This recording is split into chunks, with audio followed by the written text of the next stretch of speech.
ओम श्री धन्वंतराय नमः। ओम श्री धन्वंतराय नमः। आदरणीय मित्रों, डायबिटीज़ से हर तीसरा चौथा व्यक्ति ग्रस्त है। यह एक महामारी का रूप हमारे भारतवर्ष में ले चुकी है। शुगर के रोग को फैलाने के पीछे बहुत सारी हस्तियां काम कर रही हैं, बहुत सारी शक्तियां काम कर रही हैं। 10% तो हम स्वयं जिम्मेदार हैं अगर हमें शुगर की बीमारी हो जा रही है, और 90% कुछ ऐसे एलिमेंट हैं जो भारत को कमज़ोर करना चाहते हैं। उनमें बहुत प्रकार के तत्व हैं, उनकी मैं चर्चा नहीं करूंगा।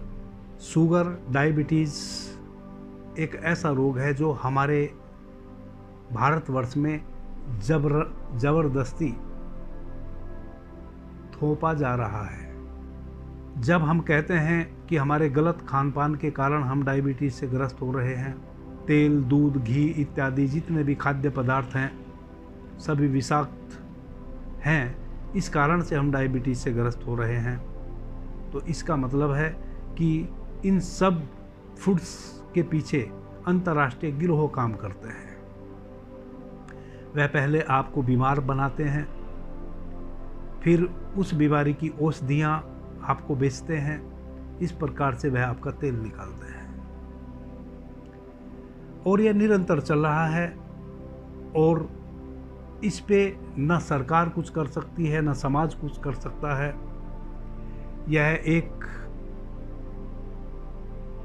बहुत ही ताकतवर गिरोह है और उसके काम करने के तरीके ऐसे हैं कि कोई सरकार चाह के भी उन गिरोहों पे शिकंजा नहीं कर सकती, और हम और आप तो बहुत ही विवश हैं, हम तो कुछ भी नहीं कर सकते। अब क्या करें? हम ना उन ताकतों से निपट सकते हैं। जब हमारी सरकार नहीं निपट सकती तो हमारी तो हिम्मत ही क्या है, हम तो कैसे निपट पाएंगे। अब हमें क्या करना चाहिए? हमें केवल बचाव करना चाहिए, हम डिफेंसिव रह सकते हैं। आदरणीय मित्रों, इस ब्रह्मांड में आने वाले 1000 वर्षों में जो बीमारियां नई आने वाली हैं, जो अभी वर्तमान में है नहीं पृथ्वी पे,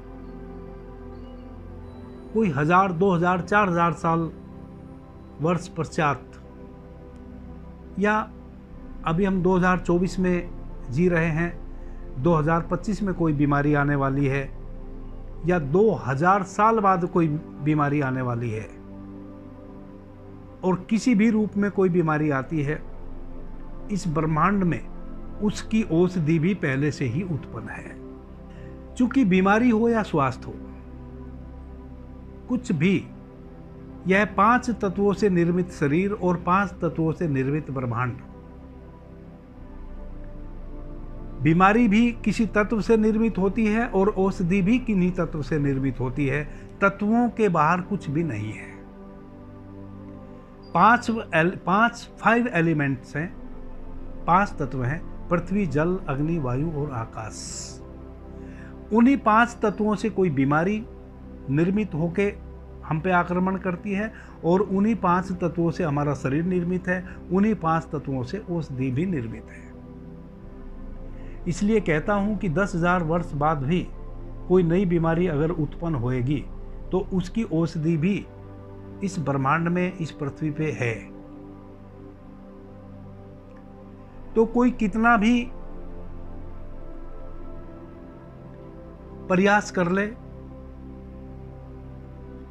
बीमारी अगर उत्पन्न की जा सकती है तो बीमारी की एंटीडोज, औषधि भी उत्पन्न की जा सकती है। यह सब पैरेलल चलता रहेगा। कुछ लोग बीमारियां उत्पन्न करेंगे, कुछ लोग बीमारियों की एंटीडोज, औषधि उत्पन्न करेंगे। बीमारियां उत्पन्न करने वालों के भी व्यवसाय हैं, औषधि उत्पन्न करने वालों के भी व्यवसाय हैं। सबके अपने अपने स्वार्थ निहित हैं। और यह संसार वैसे ही चलता रहेगा, इसमें कुछ किया जा नहीं सकता।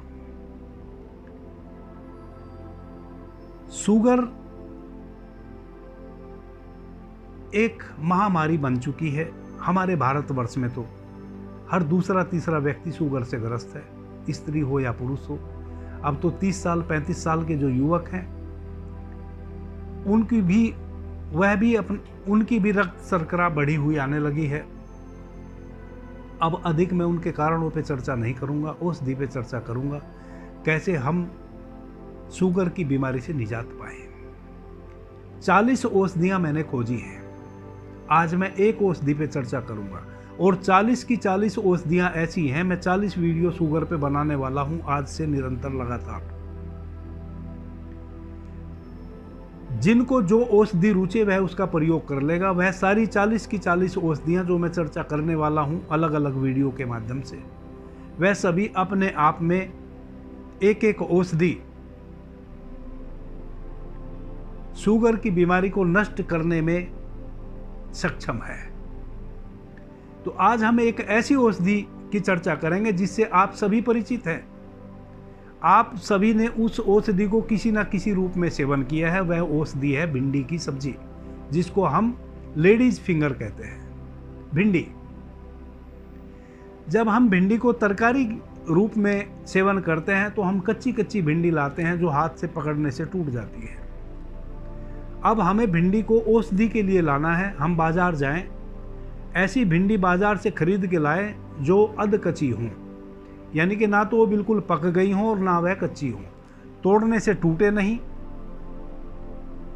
वैसी भिंडी आप ले आएं। बिल्कुल पकी हुई भी ना हो, कच्ची हो, बस तोड़ने से टूटे नहीं, और उनका कलर हरा ही हो, वह पीली ना हो गई हो। तो वैसी भिंडी छांट के आप बाजार से किलो, 2 किलो, 4 किलो, 5 किलो ले आइए। अगर 2 किलो या 1 किलो भिंडी आप लाए हैं, उतनी ही मात्रा में पानी को उबालिए घर में। 1 चम्मच, अगर 1 किलो भिंडी के लिए आपने पानी को उबालना है तो 1 चम्मच उसमें नमक डाल दीजिए। उस पानी को बाल्टी में ले लीजिए, 1 किलो भिंडी उसमें डाल दीजिए। आधा मिनट भिंडी को किसी चीज़ से चलाइए ताकि उसकी गंदगी छूट जाए। आधे मिनट बाद उसको बाहर निकाल लीजिए। आधे मिनट से ज़्यादा पानी में, गर्म पानी में उसको मत रखिए। उसके बाद साफ स्वच्छ कपड़े से एक एक भिंडी को अच्छे से ऐसे रगड़ के उसके ऊपर जो रोवा होता है वह रोवा छुड़ा दीजिए। जो भिंडी फट गई हो, फूट गई हो, जिसमें भीतर पानी प्रवेश कर गया हो, वो उसको हटा दीजिए। जिसमें प्रवेश पानी नहीं किया है वह भिंडी रख लीजिए। अब उस भिंडी को छाया में सुखाइए, ऐसे स्थान पर सुखाइए, ऐसे स्थान पर सुखाइए जहां उस पर डायरेक्ट धूप ना पड़े। ताप तो पड़े, धूप ना पड़े, सूर्य की किरणें डायरेक्ट ना पड़े। खुले आंगन में रख दीजिए, छाया में रख दीजिए, किसी पेड़ के नीचे, या फिर धूप में भी रखें तो कोई ऐसा कपड़ा ऊपर से कोई ऐसी चीज़ रख दीजिए थोड़ा ऊंचे उठा के, कि झीना सा एक कपड़ा रख दीजिए, जैसे माताएं बहनें चुनरी अपने सर पे रखती हैं, झीनी सी, वैसी चुनरी ढाप दीजिए ताकि सूर्य की किरण डायरेक्ट ना पड़े। 10 से 5 दिन में वह छाया में भिंडियाँ सूख जाएंगी। सूखने के उपरांत उनके डंठल काट के हटा दीजिए।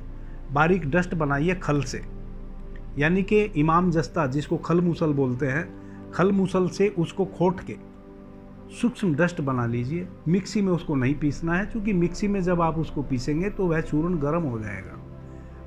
चूर्ण गर्म होने के पश्चात उसके जो औषधीय गुण हैं वह नष्ट हो जाएंगे। तो आपको इमाम जस्ता यानी कि खल मूसल से उसको पीस के उसका बारीक डस्ट बना लेना है। उस डस्ट को 1 चम्मच प्रतिदिन सुबह ताज़े पानी से निगल लेना है। मुंह में 1 चम्मच फाँकना है, टीस्पून, और ताज़ा पानी ऊपर से पी लेना है सुबह खाली पेट।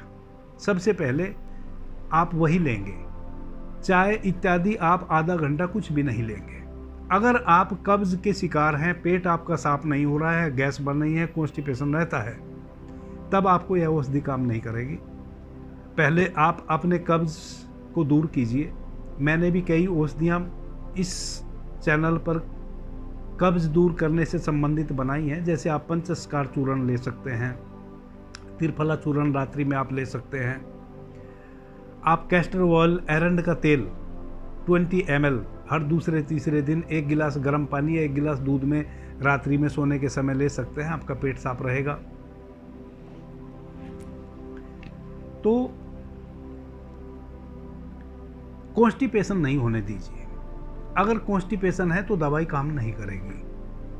2-3 औषधियाँ तो ये मैंने बता दी। पीछे मैंने अपने चैनल में भी बहुत सारी औषधियाँ बताई हुई हैं। आगे भी मैं बहुत सारी कॉन्स्टिपेशन पे औषधियाँ बताने वाला हूँ। आप स्वयं से भी कुछ जानते होंगे। आप कोई भी उपाय कीजिए, आपको कब्ज नहीं रहना चाहिए।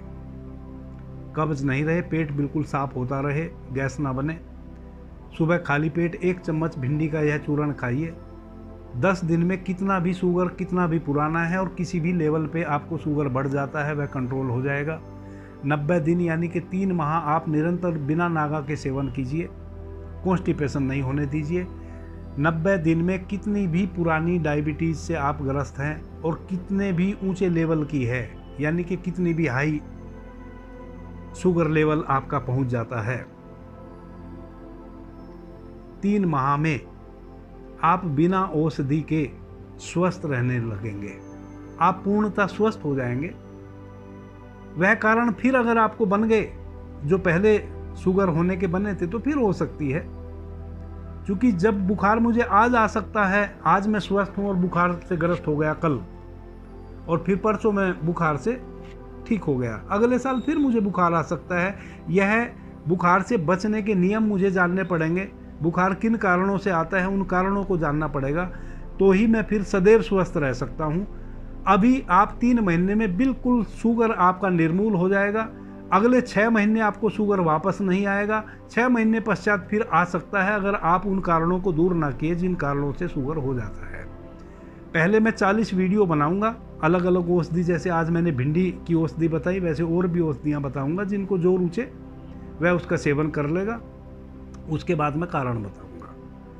पहले कारण इसलिए नहीं बता रहा हूँ क्योंकि कारण कोई सुनना नहीं चाहता है। जब आप यह 40 औषधियों के विषय में सुन लेंगे फिर आप कारण को भी सुनेंगे, क्योंकि जब तक आप कारण ना जानेंगे तब तक आप सदैव स्वस्थ नहीं रह सकते। यह भिंडी का चूर्ण अमृत तुल्य है। परमात्मा गज और कैंची साथ रखता है। आपको बस पहचान होनी चाहिए। दुख आया है तो दुख का कारण है और उसका निवारण है, और दुख मुक्त फिर अवस्था है। भगवान बुद्ध कहते हैं कि इस दुनिया में 4 आर्य सत्य हैं। 4, पहला दुख, दूसरा दुख का कारण, तीसरा दुख का निवारण और चौथा दुख मुक्त अवस्था। अगर दुख है तो उसके पीछे कोई ना कोई कारण है। बिना कारण के कभी दुख नहीं हो सकता। अगर कारण पकड़ में आ जाए तो दुख को दूर किया जा सकता है, और दुख दूर हो जाएगा तो दुख मुक्त अवस्था में फिर हम जी सकते हैं। अभी के लिए इतना ही। आपने मुझे ध्यान से प्रेम से सुना, उससे मैं बहुत अनुग्रहित हूँ। सभी मित्रों को मेरा प्रणाम, धन्यवाद। हर हर महादेव। जय श्री राम।